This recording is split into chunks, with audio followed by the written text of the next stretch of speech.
या पाठीमागं कोल्हापूरचा एक नेता, कोण तो नेता, काय नाव सांगा? संभाजी भोसले. आम्ही राजा मानणार नाही, कारण राजा छत्रपती शिवाजी महाराज होते, राजा राजर्षी शाहू महाराज होते. आम्ही या महाराष्ट्रातली सर्वसामान्य जनता या दोन्ही राजांना राजा मानतो, किंवा याच्या अगोदरच्या सर्व राजांना आम्ही राजा मानतो.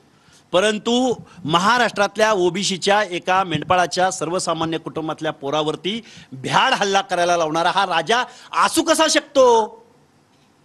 आणि आता हे राज्य कायद्याचं राज्य आहे, लोकशाही आहे. इथं राजेशाही कधीच संपलेली आहे आणि छत्रपती शिवरायांनीच असली वतनं वगैरे रद्द केलेली होती. त्यामुळे आम्ही असले कुणाला मानत नाही आणि ही लढाई कायद्याची लढाई आहे. आणि ओबीसी आणि भटक्या विमुक्त जाती जमातीच्या आरक्षणाची लढाई या माणसाला चॅलेंज करता येत नाही, म्हणून या माणसाला बदनाम करण्याचा डाव महाराष्ट्रातल्या झुंडशाहीच्या जोरावरती दहशत माजवणाऱ्या काही लोकांनी घेतलाय.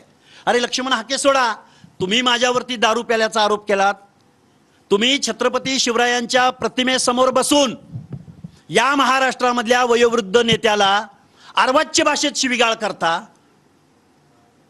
हे या महाराष्ट्राला कसं चालतं?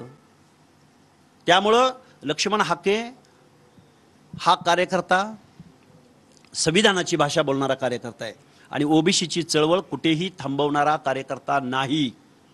मग तलवारीचे वार झाले तरी चालतील, कुणी गोळ्या घातल्या तरी चालेल आणि काही झाले तरी चालेल. अरे बाबासाहेबांवरती हल्ला करणारी मंडळी, महात्मा ज्योतिराव फुल्यांवरती हल्ला करणारी मंडळी आहेत, क्रांतिज्योती सावित्रीमाईंवरती हल्ला करणारी मंडळी आहेत. त्यामुळं आम्ही जीव तळहातावरती घेतलेला आहे आणि जीव गेला तरी चालेल, पण ओबीसीच्या हक्क आणि अधिकाराची लढाई कुठेही थांबणार नाही. तुमच्यावर दारू पिऊन